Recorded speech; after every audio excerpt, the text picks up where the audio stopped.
Well, good luck, everyone. Good luck.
All right. So good afternoon to everyone. We're just going to allow a little bit of time for as many attendees to join as possible before we kick off. So please bear with us.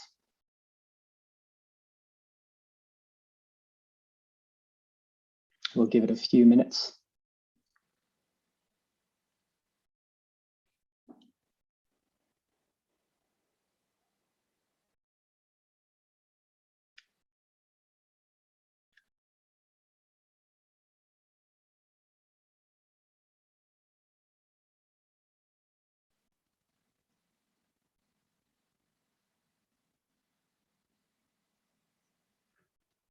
So of course, this is the first occasion on which we're live streaming one of these webinars. Give you an explanation as to why we've decided to do that in a few moments, but first we'll just allow as many people as possible to join, just in case there's confusion as to the new format or setup.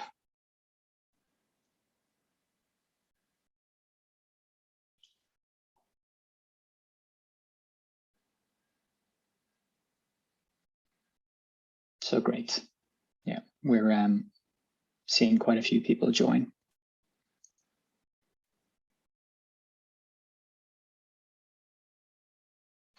All right, so I think we'll start, and you know, again, I'd like to wish everyone a good afternoon and a happy new year. We'd like to thank everyone, you know, for attending these sessions as always. And again, we have quite a busy agenda to cover today.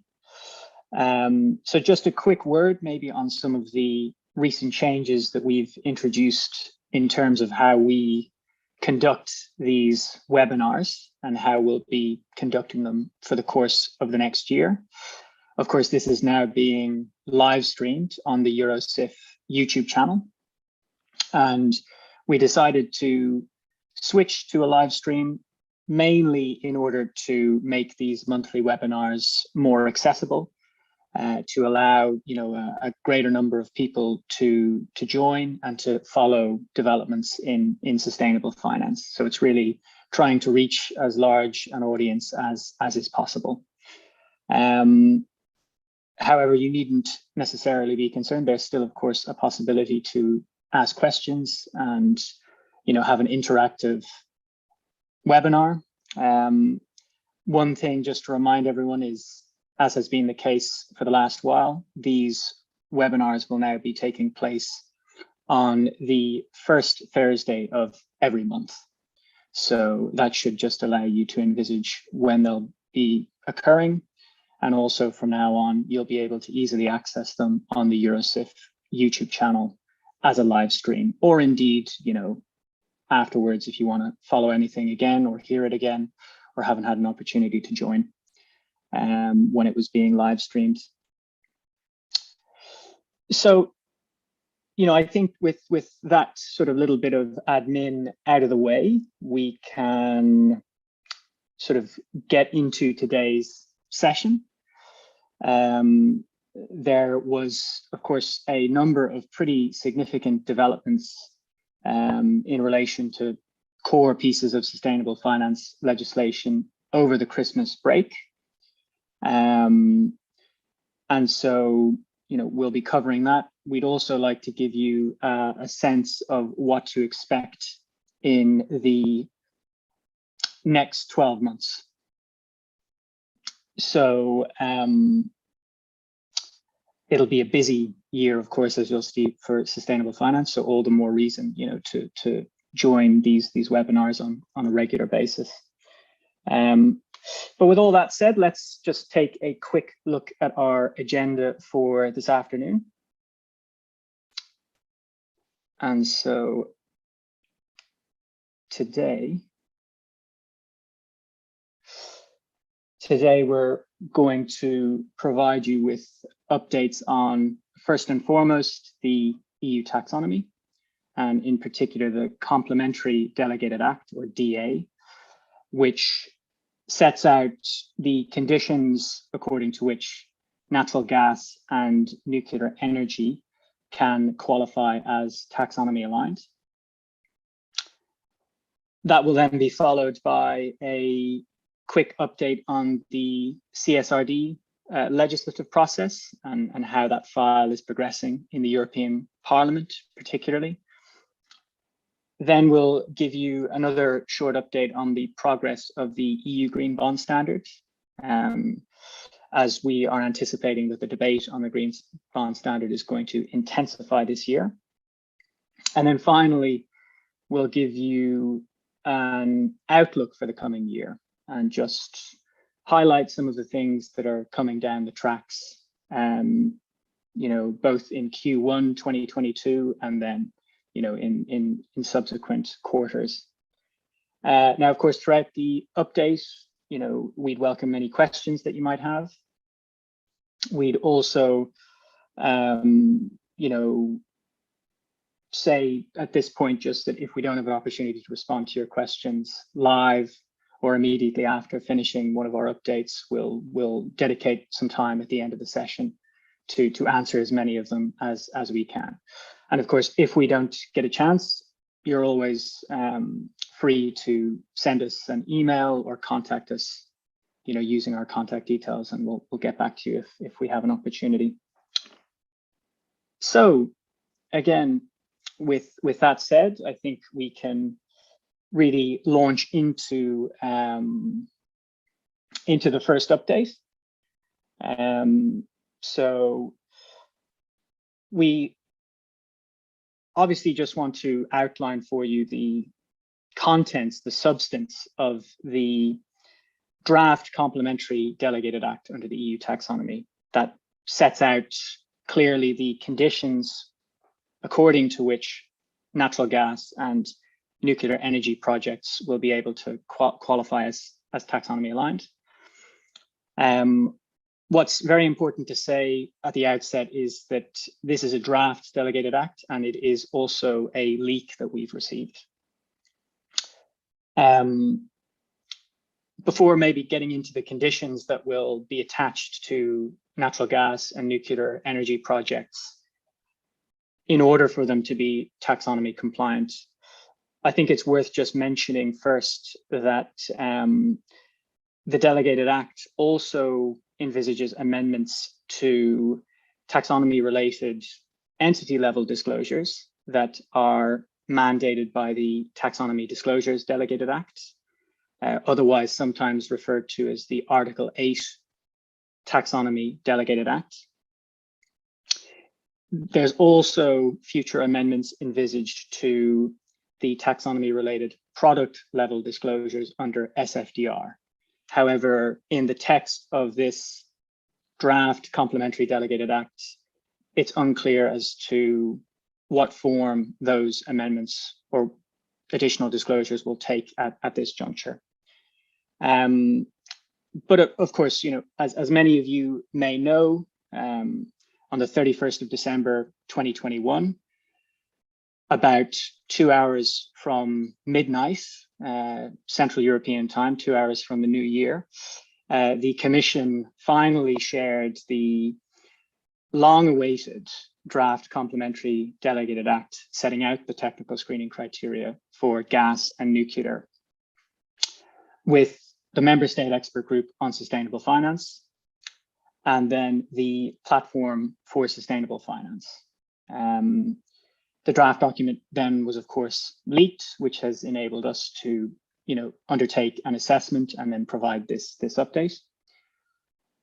Technically speaking, the Member State Expert Group and the platform have been given until the 21st of January to provide feedback to the Commission. However, despite it theoretically being possible for this draft complementary delegated act to be altered in some way, we don't expect that to occur.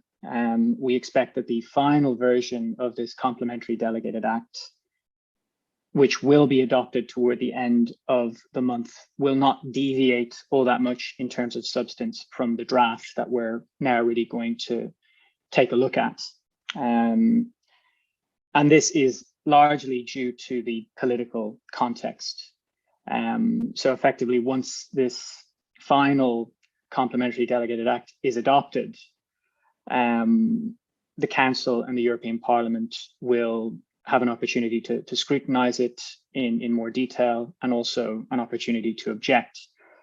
That being said, however, according to not just our calculations, but the calculations of the European Commission, there isn't a majority in the Council or in the European Parliament to block this complementary delegated act, even if there are aspects of it which different stakeholders are quite unhappy about. But of course, with that sort of introduction made, we'll just maybe start to look at some of the conditions that will actually be attached to nuclear projects first and then natural gas projects in order for them to qualify as taxonomy compliant.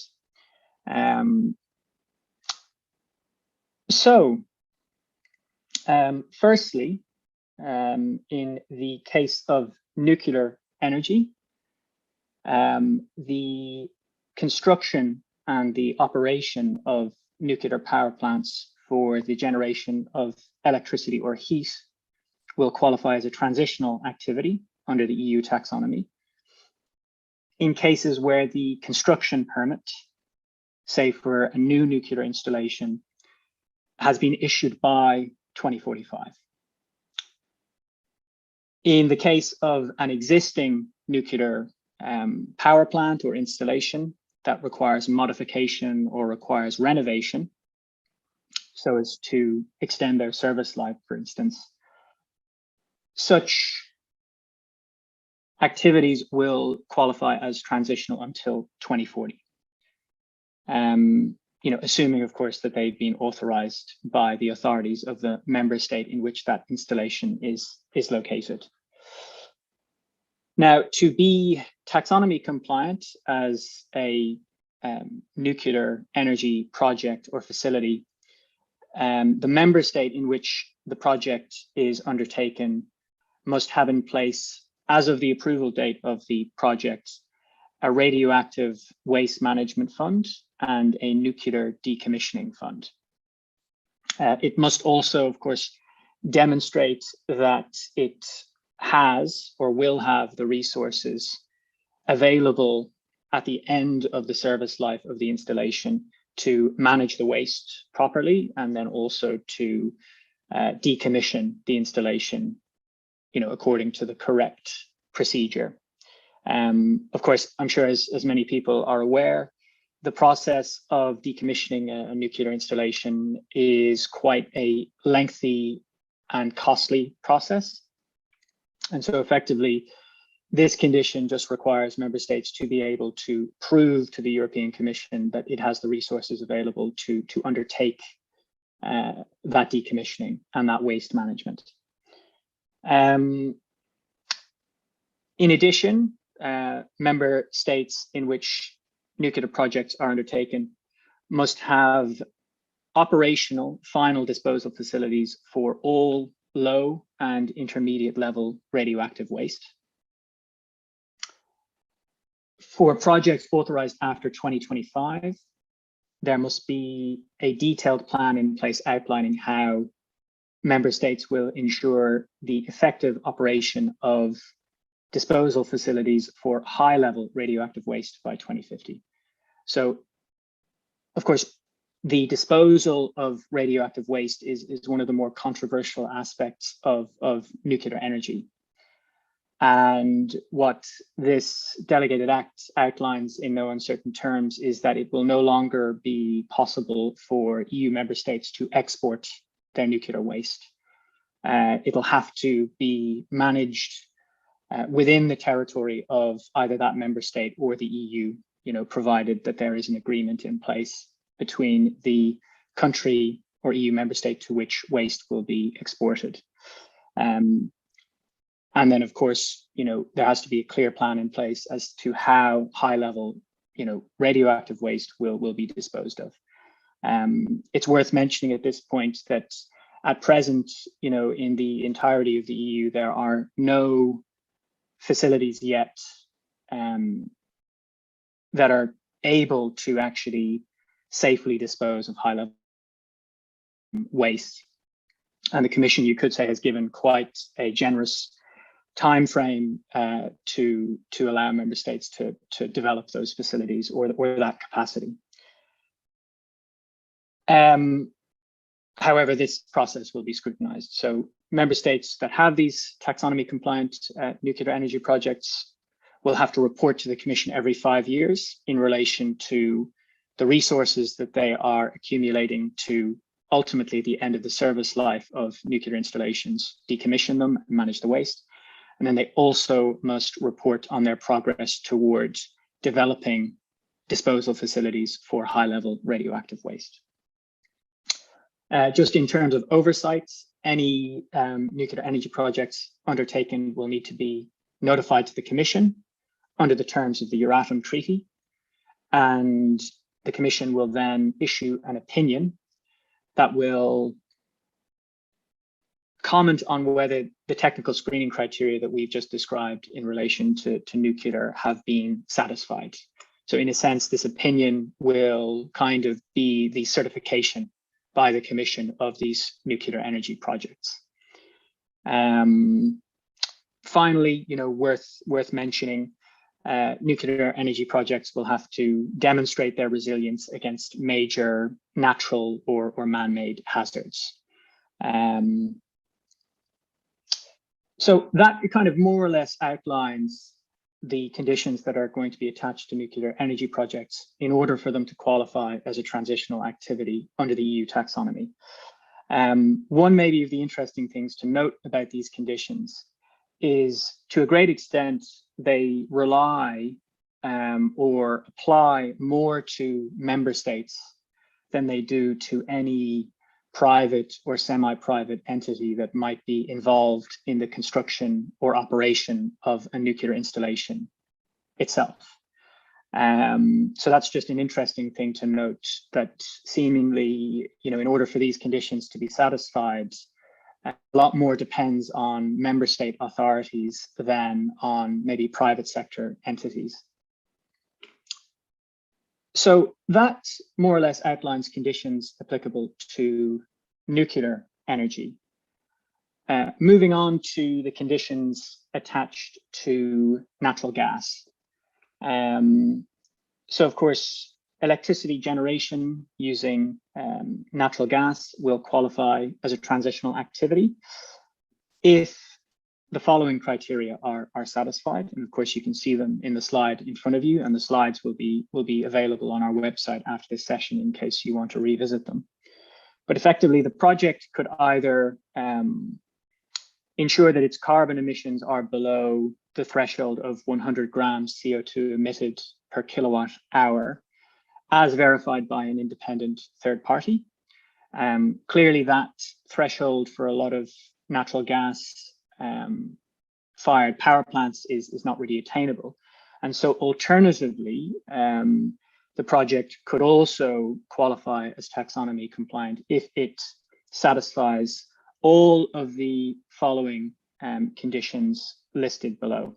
So for new facilities for which a construction permit is granted by 31st December 2030, if direct greenhouse gas emissions are lower than 270 grams CO2 emitted per kilowatt hour, or if annual greenhouse gas emissions do not exceed 550 kilograms of CO2 emitted per kilowatt, over a 20-year period. So now that may seem like quite a confusing condition, and we'll get back to that in a moment. But in addition, the power generated by this facility or this activity cannot yet be substituted by power generated from renewable energy sources for the same capacity. The facility will have to replace an existing high emitting electricity generation facility that uses solid or liquid fossil fuels. So for instance, a coal-fired power plant. If it is replacing another facility, which of course it has to, the production capacity of this new natural gas facility cannot exceed the capacity of the replaced facility by more than 15%. The facility must also demonstrate compatibility with co-firing of low carbon gaseous fuels or renewable fuels. And there's sort of a number of different thresholds to kind of ensure that the proportion of natural gas being used in the electricity generation process is reduced gradually over time. Maybe finally, the next thing worth mentioning is that the project will have to be located in a member state that has made a commitment to phase out coal. And the reason that is significant is there are 1 or 2 EU member states that have not made such a commitment yet. And so they would not, no natural gas project that would occur on their territory, even if it satisfied all of the above conditions, would be eligible for compliance with the taxonomy. So those are more or less, some of the conditions. And that'll apply to nuclear and natural gas projects. Now, in terms of some of the next steps, as we mentioned, at the start of update on the taxonomy, the member state expert group and the platform on sustainable finance have until the 21st of January to comment and to provide feedback. We do understand that there has already been a few issues raised by the member state expert group in relation mainly to nuclear, the conditions applicable to nuclear projects, and then by the platform also, but more in relation to natural gas projects. So in the member state expert group, quite a substantial number of member states have said that the obligation to have operational disposal facilities for high-level radioactive waste by 2050 is not acceptable and would be too difficult to comply with. So that provision has encountered quite a lot of opposition. And then in the platform on sustainable finance, of course, you have the platform pointing out that the various different emissions thresholds applicable to natural gas activities are very unclear and need to be clarified. In one of the provisions, there's 2 different carbon emission thresholds, and this creates quite a lot of confusion. In addition to that, a lot of these requirements are difficult to verify compliance with. And so these are some of the concerns that have been raised. Now, just to conclude very quickly and, allow us to move on to some of the other updates and, also maybe to address some of the questions we may have received. despite some of the issues that have been raised in the member state expert group and in the platform, at this juncture, we don't see it as being likely that the Commission will alter the substance of the delegated act and alter any of the requirements that we've just described to you. And that is, effectively just due to political arithmetic. The Commission has done a few calculations, and it has come to the determination that in the Council, where a qualified majority will be required to block this delegated act, there are not a sufficient number of member states willing to do so.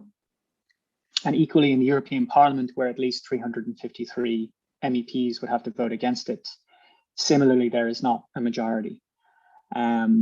Very significantly, the German government has decided that in any vote in the Council on whether or not to block this delegated act, it will abstain.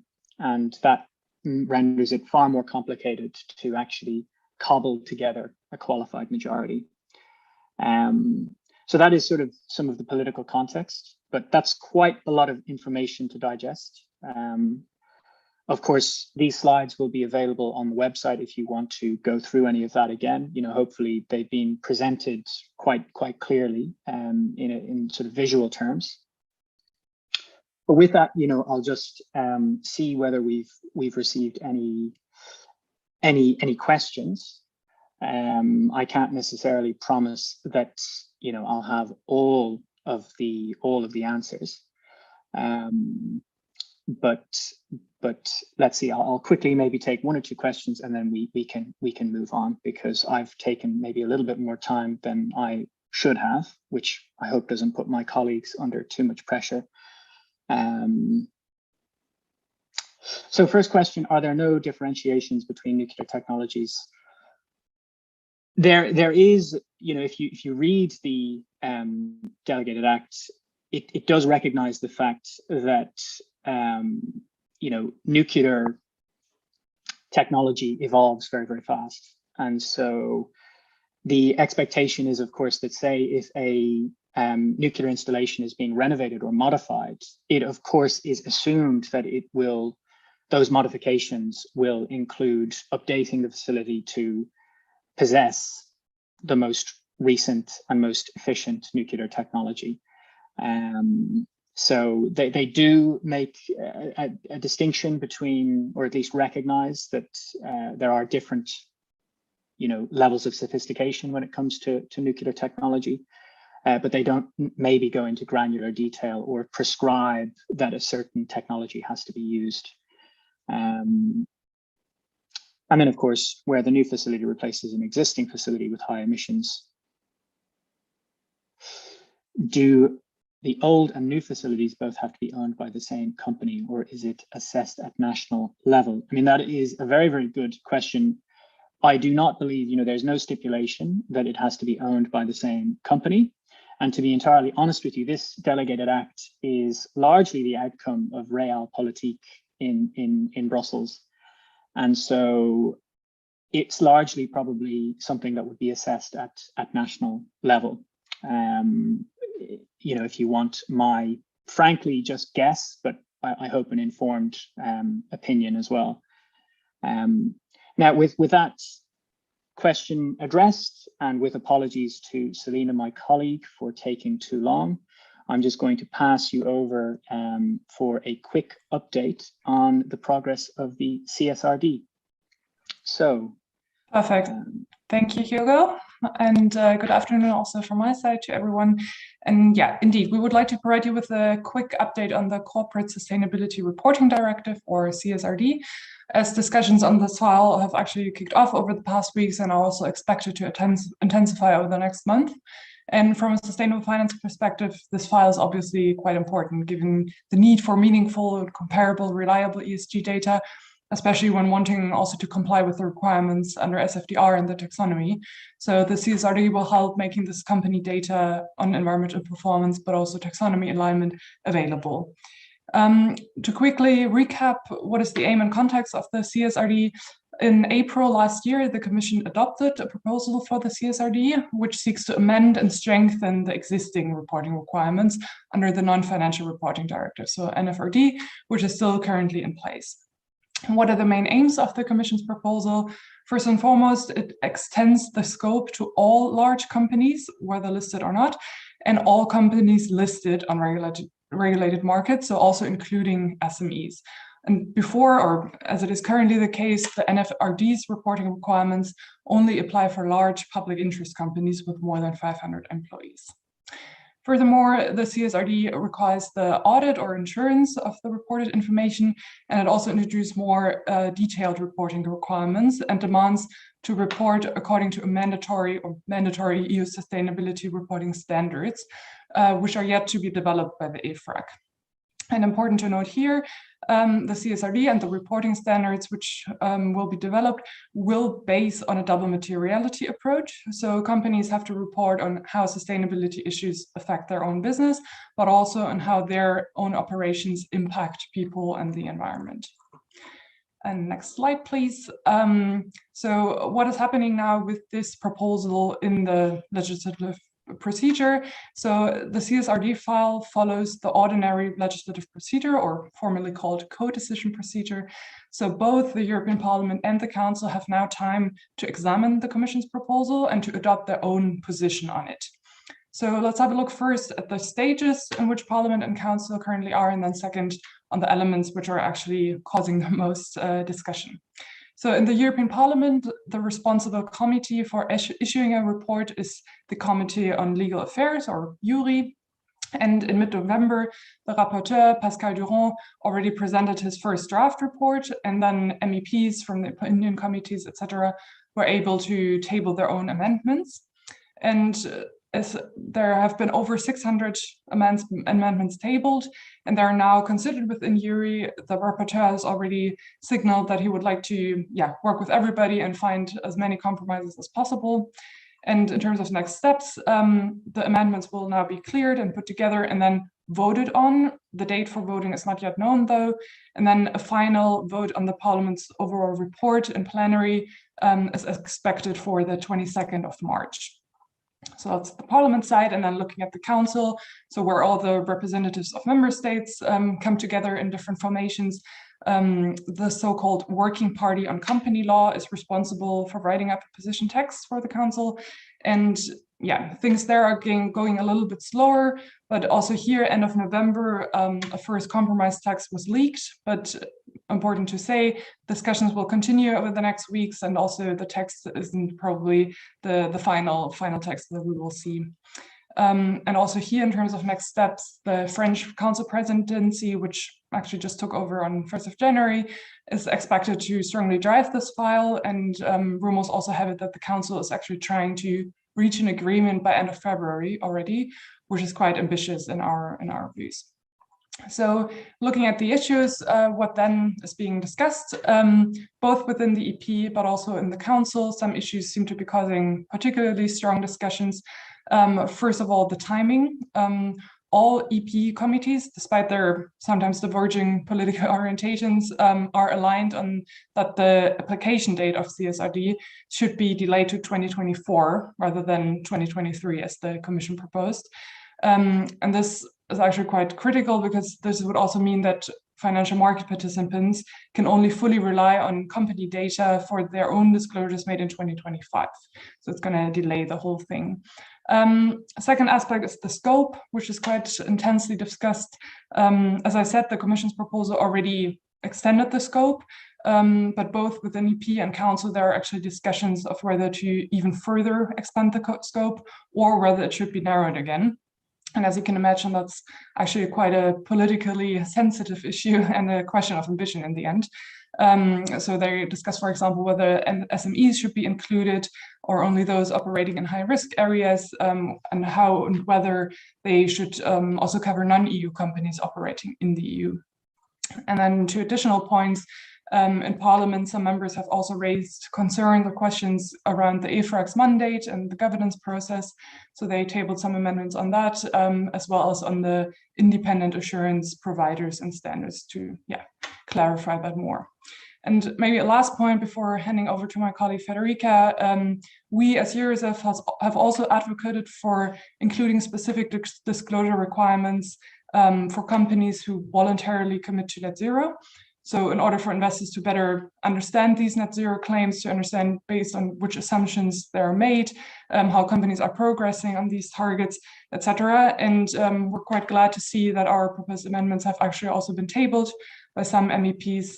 But now, as I said, it all depends on the voting and the next further steps. And with that, I'll just hand over to my colleague Federica. Thank you. Thank you. Thank you very much, Selina, and Happy New Year to everybody. So I am going to focus today on the EU Green Bond Standards update. So just a quick reminder, the EU Green Bond Standard is a EU label for green bonds. So a set of common criteria for EU and non-EU issuers that want to label their bonds as EU green bonds. That's why we speak about a voluntary regime.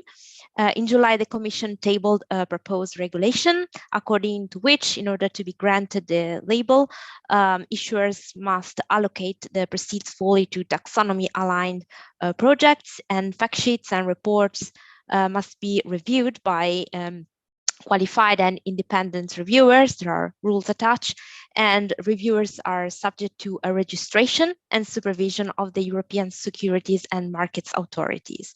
So the proposal is currently under discussion in the European Parliament and in the European Council.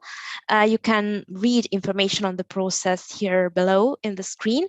And if needed, I also suggest you to listen to the December episode of this webinar for a recap on some of the topics under discussion in the two bodies. Just a reminder, the subject of particular interest in the EU Council is the treatment of sovereign green bonds. And regarding the Parliament, plenary vote is expected in May 2022, so later this year. So if we go to the next slide, today we will focus on the evolution on the discussion in the European Parliament, and in particular in the ECON, which is the Economic and Monetary Affairs Committee, which is leading the file in the Parliament. So in December, a report was published, and today there has been discussions in the committee. I will walk you through the main topics in this report with amendments to the European Commission proposal. In the proposed amendments, further requirements are included for issuers regarding both environmental topics. For example, issuers should demonstrate the adoption of transition plans to reach net zero by 2050. And regarding social and governance issues. So for example, issuers cannot pursue tax avoidance, and they must factor in negative impacts of their investment on sustainability factors, including social factors, like for example, inequality. Regarding the use of proceeds, according to the report, the European Green Bond labeled with the standards cannot use proceeds to invest in projects of plants powered with natural gas or fossil fuel and nuclear energy. The MEPs, so the members of the Parliament, have proposed a standardized disclosure framework for all sustainable bonds.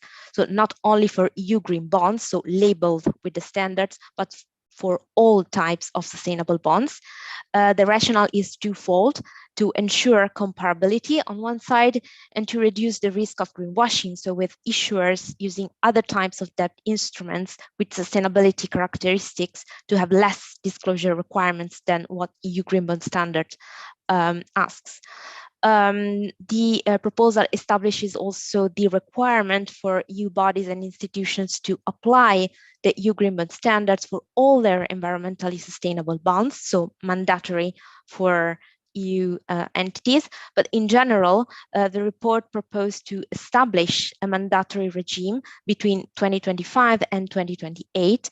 So the deadline and practicalities in particular must be detailed in the EU Commission review report, which is due by the end of December 2023. So mindful of time, which will be the topics that MEPs will need to discuss in the next weeks. First of all, whether to make the EU Green Bond Standard voluntary or mandatory. There are reasons for and against that.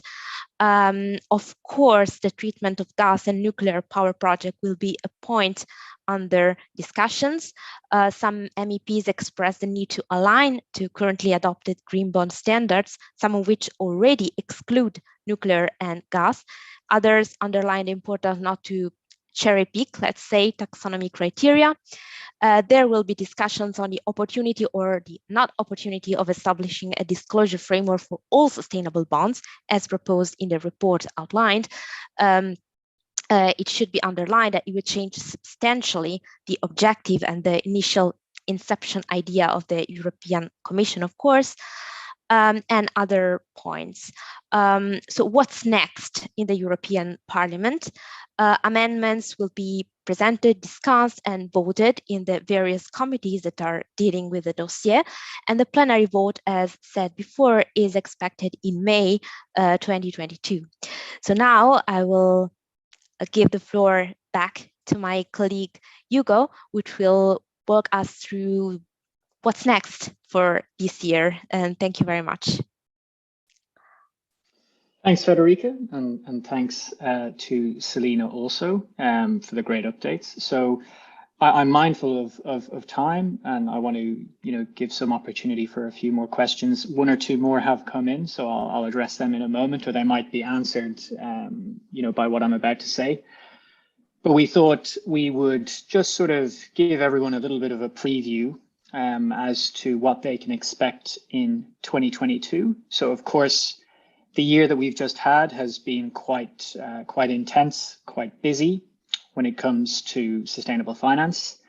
And what I can tell you, I don't know if you'll cheer or if you'll weep, but it's going to be an equally, if not more, busy year for 2022. So just to lay things out, quite simply and in an easy to way follow, or a way that's easy to follow. When it comes to the EU taxonomy, of course, there will be the adoption of the complementary delegated acts, including gas and nuclear in the taxonomy that we outlined and described to you earlier. In addition to that, there will be the publication and adoption delegated act specifying the technical screening criteria for the remaining 4 environmental objectives, which will sort of complete, if you like, the current iteration of the taxonomy, the original taxonomy, if you like, in its original scope. Then, of course, the Platform on Sustainable Finance is expected to publish its final reports on a potential future social taxonomy, and then also an extended environmental taxonomy framework. And we expect that to occur in Q1 2022. So either at any point, maybe between late January and March, depending on how the work in the platform progresses. On the SFDR, of course, what I neglected to include on this slide was we're anticipating that in Q1 2022, possibly February or March, the delegated act that will convert the regulatory technical standards on disclosures that were developed by the European supervisory authorities will be published and adopted. So again, that is something we're expecting in February or March 2022. You'll probably recall that, of course, the application of those technical standards was delayed late in 2021 because of the delay in the process of preparing this delegated act. Otherwise, what's important to note about the SFDR is the Commission will initiate a review of the principal adverse impact indicators with a request for technical advice to the ESAs, which we're expecting in February or March of 2022.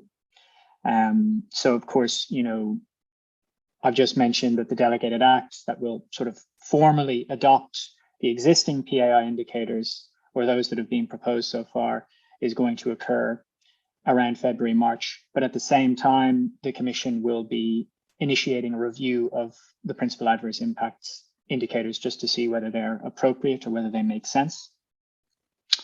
The Commission is also going to initiate work on minimum sustainability criteria for Article 8 products, and possibly also consider additional clarifications around Article 9 products under SFDR.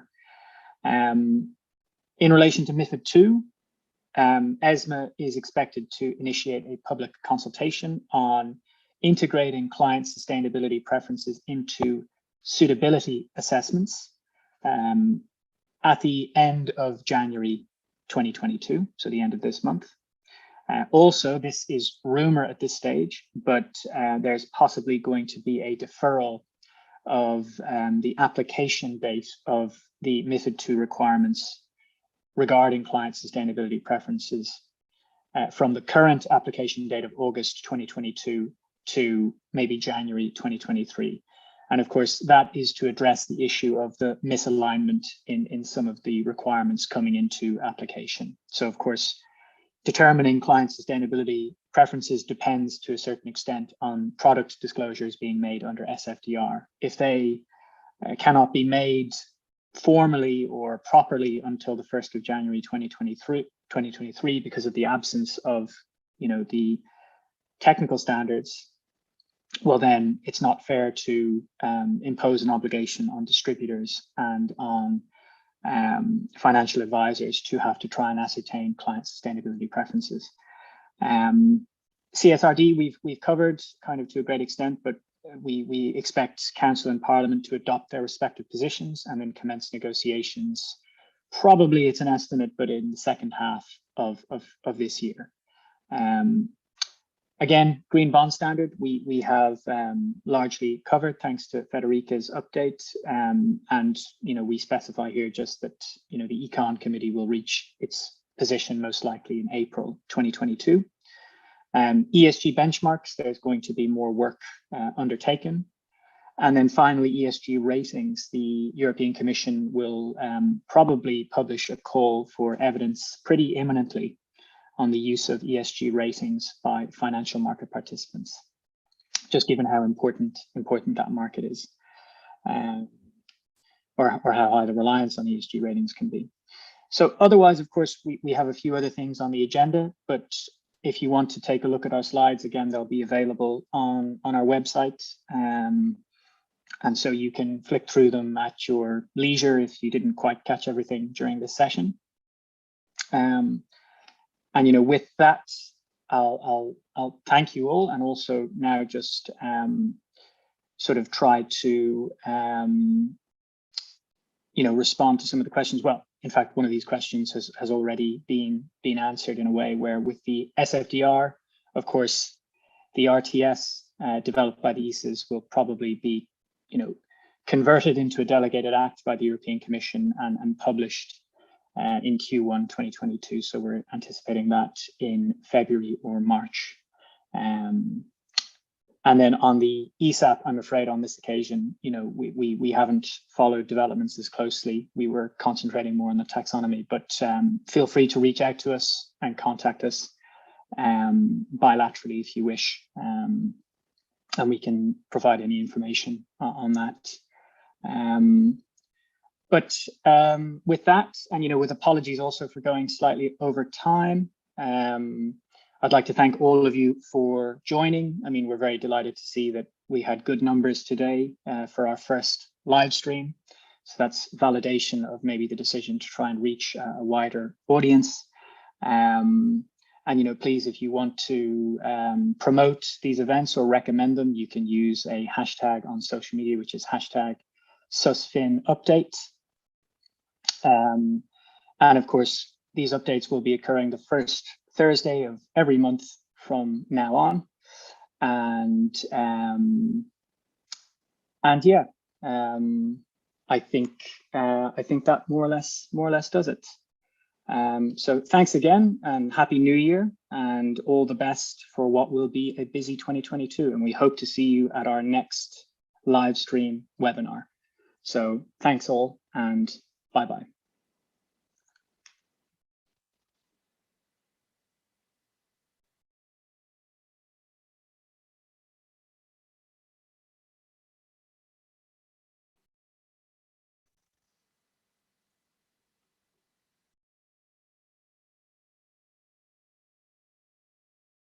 So it's over. Are we still live?